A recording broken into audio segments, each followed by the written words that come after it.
Halo teman-teman semua, perkenalkan nama gue David. Di video kali ini, gue mau sedikit berandai-andai nih.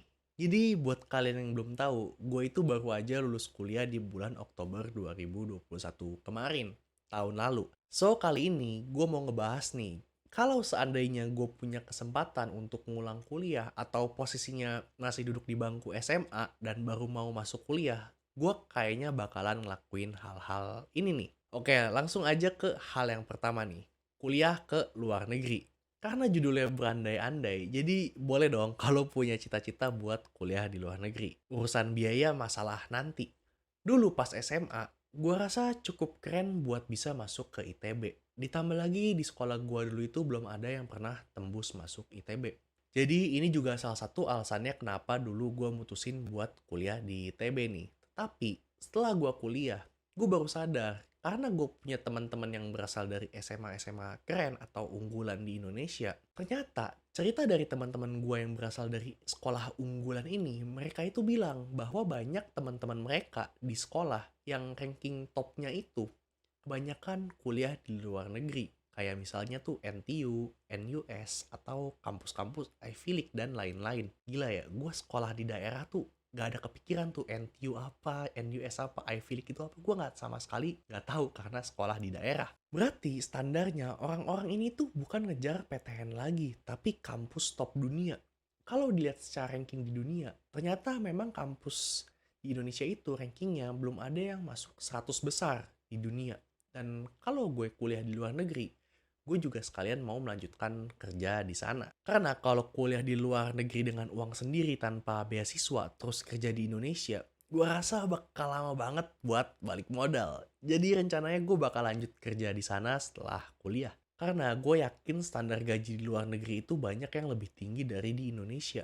Jadi kalau gue mau menerapkan frugal living atau hidup minimalis di luar negeri selama kerja, gue rasa tabungan gue setelah 5 sampai 10 tahun ke depan bisa jadi banyak banget waktu dibawa ke Indonesia. Kedua, selain kuliah di luar negeri, kalau bisa ngulang dari SMA, gue mau nyari jurusan yang bakalan prospek banget pekerjaannya waktu lulus kuliah. Misalnya kalau balik ke tahun 2017, gue bakal kuliah di bidang IT atau computer science, atau bisa juga di bidang matematika.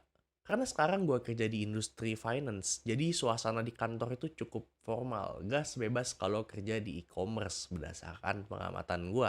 Dan selain karena formal, gue juga cukup iri sama orang-orang yang kerja di e-commerce, terutama waktu COVID lagi rame-ramenya kemarin, dimana teman-teman gue yang bagian IT banyak banget yang menerapkan kerja dari rumah atau WFH. Gak perlu bangun pagi banget, gak perlu mandi terus rapi-rapih dari ujung kepala sampai ujung kaki, dan gak perlu juga panas-panasan ke kantor. Mereka bisa bangun tidur langsung ke depan laptop.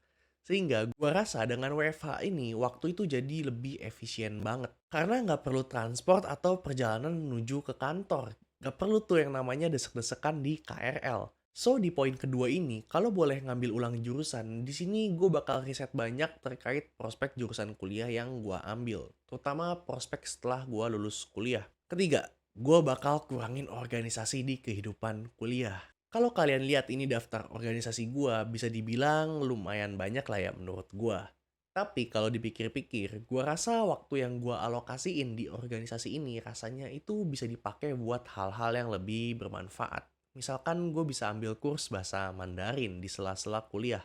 Karena kemarin waktu gue interview-interview sama perusahaan di masa-masa masih mencari kerja, gue naruh satu pengalaman jadi ketua divisi, dan satu pengalaman jadi anggota di CV. Dan kalau diinget-inget, pengalaman yang jadi staff sama ketua divisi jarang banget ditanyain sama yang interview gua. Mereka lebih tertarik nanyain pengalaman magang gua dibandingin dua itu. Jadi bisa gue simpulkan kalau organisasi ini itu nggak terlalu berguna kalau jabatannya biasa aja.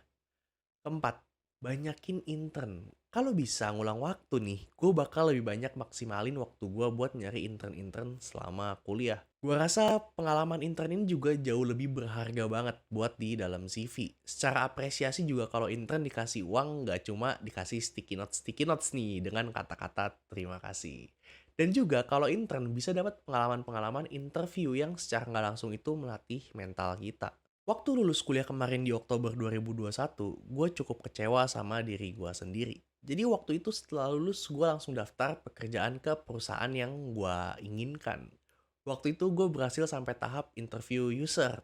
Tapi setelah tahap ini gue dinyatakan nggak lolos. Gue juga merasa gagalnya interview gue di sini karena mental gue kurang pengalaman. Gue gugup banget waktu itu interview sama 6 sampai 7 orang sekaligus. So dengan ngambil beberapa intern selama kuliah, gue rasa ini bisa menjadi kesempatan buat mengimprove kemampuan interview gue yang nantinya setelah lulus bakal dipakai buat nyari kerja.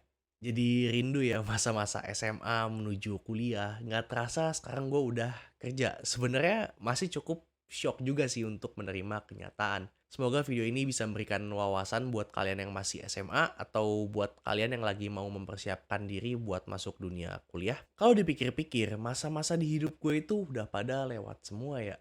SMA 3 tahun udah selesai. Kuliah 4 tahun udah selesai. Sekarang tinggal masa-masa kerja nih, nggak tahu kapan selesainya. Bisa jadi berpuluh-puluh tahun. Karena masih belum punya duit buat pensiun dini.